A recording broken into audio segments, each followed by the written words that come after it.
Ensuring inclusivity for persons with disabilities in Nigeria's electoral process is an urgent necessity as it upholds the democratic ideals of equal participation and human dignity. Despite the growing recognition of disability rights globally, people with disabilities, PWDs, in Nigeria still face significant barriers in exercising their fundamental right to vote, from inaccessible polling stations to inadequate voter education. The systemic exclusion of PWDs during elections undermines the essence of a truly representative democracy. To remedy this, a multifaceted approach is essential, starting with the physical accessibility of polling units, introduction of accessible voting technology and methods, such as electronic voting machines with accessibility features, is also vital to empowering PWDs to vote independently and securely without needing to rely on others. In addition to physical accessibility, advocates believe voter education campaign should be tailored to the needs of PWDs. Information on the electoral process is also expected, to be made available in various accessible formats, and the political will to include PWDs in these conversations is crucial. Today we shall be discussing inclusivity in the electoral process. I am Rikaria Clinton, and welcome to Electoral Reform Half Hour. This program is brought to you by the Peering Advocacy and Advancement Center in Africa, with support from the MacArthur Foundation. Now, our guest tonight is Grace Jerry. She's the founder of the Inclusive Friends Association, IFA, and a skilled human rights advocate with focus on disability inclusion. As a recording artist and policy expert, she's passionate about increasing the participation of persons with disabilities in democracy and governance, while also working to eliminate violence against women and girls with disabilities. A multi-award winning professional, Grace Jerry has proven success in political leadership, governance, and organizational development, and is skilled in building strong partnerships to advance her advocacy goals. It's a pleasure to have you. Thank you so much for having me. Good evening, everyone. Now, Grace, without much ado, we've talked so much about inclusion, talking about the persons living with disability. Now, in your experience, beyond just physical access, what specific barriers have you identified that prevent persons with disabilities, from participating actively in the electoral process in Nigeria?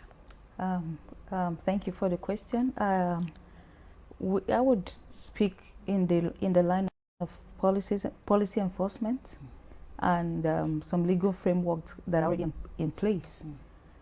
You would agree with me that Nigeria we have plenty policies and so many laws, but then when it comes to implementation, that is where we begin to identify gaps in terms of enforcement of the provisions of the laws and policies in place. And if you look at the Electoral Act as amended 2022, I remember the amazing work that the disability community had to come together to see how we could amend some of the sections to speak specifically on why disability issues should be prioritized and be mandated. I think just a few of the proposals that we came up with, just a few, I think about two. got into the Electoral Act as amended, Section 9 and Section, I think, 52 thereabout, or 54.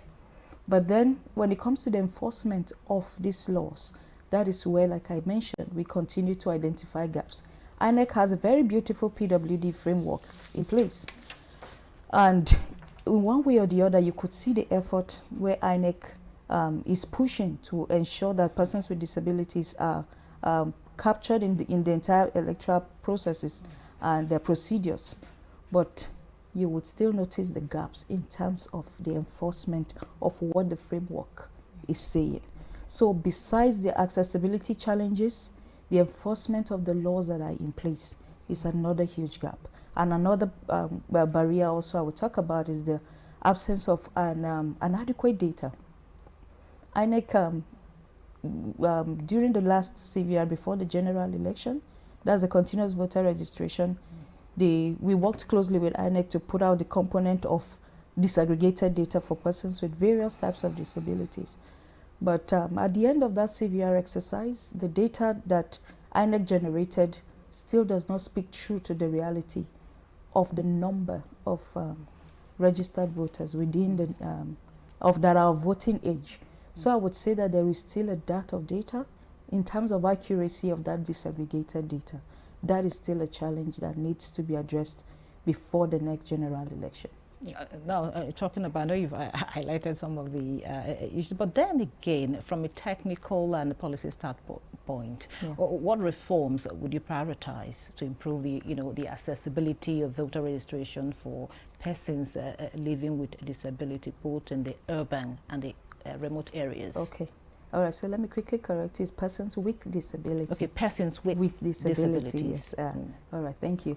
So, like I mentioned, to begin to prioritize before, and good thing is that all circle elections are already ongoing, and one of the things I always discuss with the INEC chairman and of course with the commission is that we could begin to put to practice some of those policies, more like a litmus test before the general elections. Things for INEC to begin to prioritize. Can they call the disability community like they always do? OPDs, organizations of persons with disabilities, Inclusive Friends and other organizations. Can we review that part of the checklist on the CVR portal? Can we review those questions again? Apart from reviewing the question that talks about the various types of disabilities and how it can be captured, another thing we could look into is, off the top of my head, I've forgotten what I wanted to say. We could look at basically what are the challenges, what exactly are the needs of persons with disabilities when they come to the polling unit. Is it access to voting materials?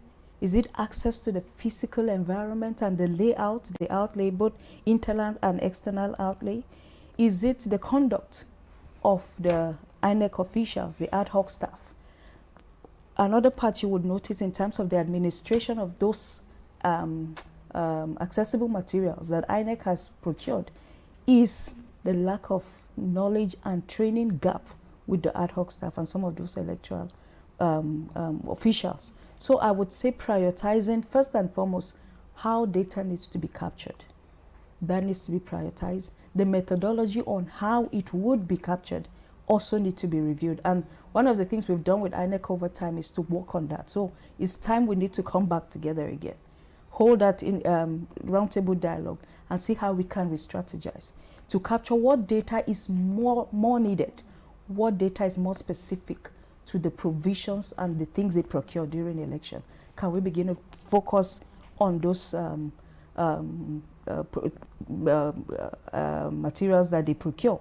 Another thing is to look at how the Electoral Act can be amended. Like I said, we came up with various proposals. What kind of modification are you, proposing in the Electoral Act? I have a couple of them. I would list them. I will open them and list them for you. But beyond the like I mentioned, Section 9 talks about the capturing of disaggregated data for persons with disabilities, and this is an area that we need to come back to the table and review the methodology once again. And the part that talks about mandating INEC on why they should make provisions of accessible material, voter education and all of that for persons with disabilities. So these are the areas that, you know, we need to also really look into. You know, earlier when you talk about the challenges they face, you know, during the election, let's look at the practical, one of the practical challenges, you right? know, will I say what happened recently? Talking about the Edo election, yes, what were the challenges, you know, persons with disability faced during the Edo election, and how can these be addressed? You know, we'll have the Ondo election coming up soon.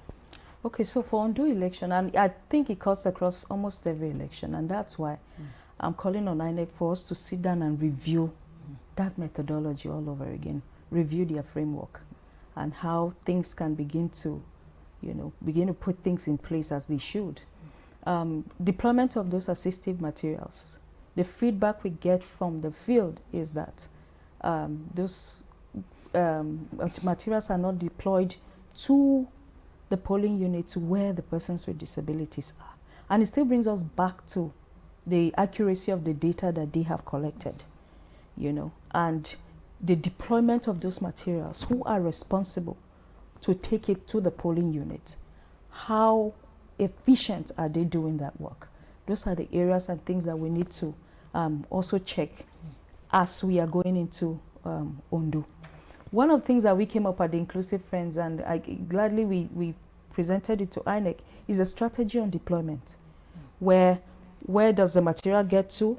Who is responsible for picking it? That's within the INEC. Who is responsible for picking it? Where does it go to next? And who is responsible for the final deployment to the ad hoc staff at the polling unit? Those were the strategies we came up with. And interestingly, we did the document, we worked on it together with the desk officers of the various states. I think it's a document that they need to pull out again and sit on it so that deployment will be seamless, and also the administration of these assistive materials can also be seamless. And that's where the training of the ad hoc staff, from the training of trainers to the last set of people that would administer these materials to the persons with disability, that needs to be factored. And that's why we always call on collaboration, to collaborate with INEC to conduct this training. Because, you know, there's something we always say within the disability community: there's nothing about us without us. At the Inclusive Friends, we conduct these trainings a lot. Can we begin to prioritize ensuring that this training of trainers is done with and by organizations of persons with disabilities? We designed these materials. We came up with the idea. Can we train on deployment and how it can be administered to the community? And that's why I think INEC also needs to prioritize ensuring that organizations of persons with disabilities are part of the training of trainers, and it trickles all the way down to the ad hoc staff that would be administering on election day. Yes, I haven't talked about so much that needs to be done. I want you to give us a little bit of assessing how it was and how it is now. Has there been a major improvement? Oh yes, I would say. I would say there's a major, and of course INEC knows that. You know, Grace Jerry will always praise them for that work that they have done. But then we would also call them out for the gaps that we have noticed, because the entire effort is to improve on the entire process. We see the effort with which they they procure these materials for the disability community. But the gap is always on election day, when you interview persons with disabilities, because we push. We go into the field with set of observers. Even persons with disabilities themselves, we train them as election observers to observe the entire process. So we interface one-on-one with the community of persons with disabilities. So we want to know what their experiences are. And it has always been the fact that they didn't have access to those materials. They don't have access to those materials. So the question has always been, INEC has procured these materials. Why is there always a gap? And those are the things that we need to come back to the table again to look at. What are those challenges? I would say there's an improvement because, of course, once upon a time, we didn't have these assistive materials. We didn't have an electoral act that mandates INEC to ensure that accessibility materials, and of course the entire process is made inclusive of persons with disabilities. But now we have it as in the Electoral Act as amended, and we have a commission that is ready to work and to interface always with organizations of persons with disabilities to continue to improve on this process. But whenever we see a gap, INEC needs to prioritize. Thank you. Yeah. Thank you. We'll go on a short break now. Electoral Reform Half Hour continues shortly. Do stay with us.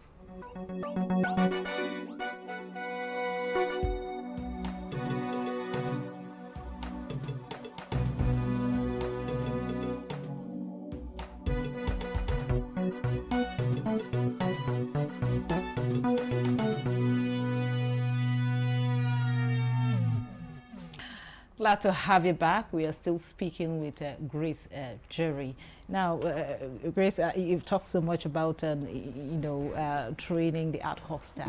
Now, let's go to voter education and, civic education for the community, the person with disabilities, for them to know their rights. Now, how important is this in all of these conversation we're having? So much has been done in that area. But then so much also needs to be done. It needs to be consistent. Over time, Inclusive Friends have put out jingles in the various languages that are accessible to whichever either state or community we're going into. We've done both civic and voter education, and towards the 2023 election, we started doing outreaches to schools, targeting young persons with disabilities who are approaching the voting age and those who have just crossed. Sensitizing them on the need to be registered and on the general procedures of voting. We've done that. But like I said, this is a process that needs to be continuous. And it's we can't do like a one-off thing and then stop. The question we sometimes we pull back to ask ourselves is, how much of this information is getting to our community?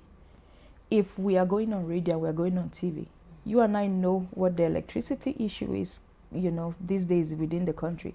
How much access do these people have to hear this information either on TV or on their radios? We deployed what is called the town hall, the town criers. But then you need funds to be able to sustain those town criers, to be able to go from village to village, from community to community. But if there's going to be anything that would be done, I think it should be more of this civic and voter education. Because, like I said, more of these young people are crossing over to the voting age, and some have already crossed, some have never voted. During the outreach, we realized that some who had already even crossed the voting age and not even voting, and the first time for them to vote was the 2023 general election as a result of the school outreach that we conducted. So there's need for more of those sensitization to continue, to happen, those outreaches to school. And is it for us to deploy more town criers to go into the community? But this is the effort from the organizations of persons with disabilities.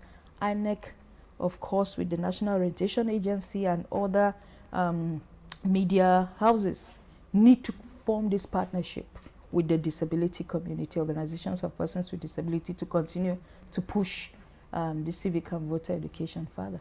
Now we're talking about some of the some proposals that some experts have been proposing, even in the National Assembly, holding the elections in one day. Now, how, from your own, talking about the inclusivity perspective, what impact will these hold on, would this have on the participation of persons with a disability, particularly in terms of accessibility? Accessibility, very key, very important.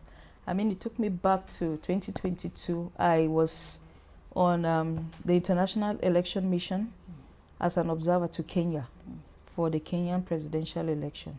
And everything happened in one day. You come to the polling units and the ballot boxes are all tagged from the presidential to all the way down, like 6 ballot boxes. And, and when I was looking at that, I'm wondering, why can't we deploy such methodology? you know, in Nigeria, especially for the disability community, like you said. First and foremost, access to the polling unit is already a huge challenge. You know, why when INEC, you know, where they set up polling units, sometimes it's quite some distance from where persons with disabilities reside. And you know that there's no movement of vehicles on election day. So persons with disabilities who even want to surmount whatever challenge to come out and vote, sometimes the distance is the challenge for them. And when they think about the movement from their home to their assigned polling unit, and it's quite a distance of, you know, the turnout mostly is maybe during the presidential election or during the governorship election. They turn out more, but what about the other elections? So the idea is that if you bring everything together in one day, the distance for them to access a polling unit, you've been able to solve it, because as they get to the polling unit, they are voting both for the president, the governor of their choice, the Senate, you know, and then the House of Rep, and whoever of their choice. Everything happens at once. But having to do that and then go back home, and then after a week or two later come back, you would see some form of, they just want to rest and like, we've done our best already. We've voted for the president, or we've voted for the governor. But I think when you consider accessibility challenges and how this would affect and how changing the entire system would benefit the community of persons with disabilities, I think is something that also needs to be prioritized, because we are looking at access for all. We're looking at voting accessibility that will encompass everybody. So you can't leave some set of people behind. Leave no one behind is what, you know, we always talk about. So not to leave some people behind, why don't you begin to prioritize the process of ensuring everything is done in one day? Now, having said all of this, if you could propose a pilot program for the next, you know, election cycle, specifically focused on inclusivity for the PWDs, you know, what would the key components be for you? All right, for me it would be two. One would be the disaggregated data capturing. We need to review that checklist all over again and capture what is most important. What is INEC deploying on election day? Can the data be targeted at that? What would that be? So deployment is done for the blind community, for the deaf community, for people with low vision, or that's the community of people with albinism or people with low vision, and the physical accessibility. Those are the four components that I know INEC focuses on. But if you look at the INEC checklist, it captures all the forms of disability that, you know, for us, is something that needs to be looked into. There's a component that said others. Persons with disabilities need to understand, what does that others mean? When, during the data that was gathered in the last CVR, the others had the highest percentage. And those with physical disability, with the visual impairment, with the deaf, the percentage wasn't as much as expected, but others was high. So first and foremost, the community even need to understand, what is the others? What does INEC mean by others? So my question would be, can we focus on the key ones that INEC make provisions for? And then of course some other component of that checklist that we need to also look into. This is one for us. And then secondly, would be in terms of the civic and voter education. As much as we think that people are knowledgeable on the processes and procedures of voting, you would notice, you would agree with me that there's still gaps. So this cannot be overemphasized. So there's need to continue on the civic and voter education for the community of persons with disabilities. And what would be your final thoughts? My final thought would be the continuous collaboration. You know, we can't do this alone. Media, you know, when you amplify these things, you know, on behalf of the community, more and more people get to hear about it. So we need the partnership, we need that constant collaboration with every key electoral stakeholder. Both the INEC, both the National Assembly, both, you know, the security, media, every one of us, of course, all hands on deck to work with the community of persons with disabilities. Nothing about us without us, and don't leave anyone behind. Yeah. Thank you very much. All hands on deck. And this is where we draw the curtain on this episode of Electoral Reform Half Hour. And I wish to especially thank Grace Jerry for your time and your contribution on the program. It was a pleasure having you. Thank you so much for having me. Electoral Reform Half Hour is brought to you by Peering Advocacy and Advancement Center in Africa with sponsorship from MacArthur Foundation. We are live every Saturday from 8:30 p.m. to 9 p.m. with a repeat broadcast every Sunday at 2:30 p.m. on same station. You can contact us on our social media handles showing on your TV screen. Thank you for watching. I am Ikaria Clinton. Goodbye.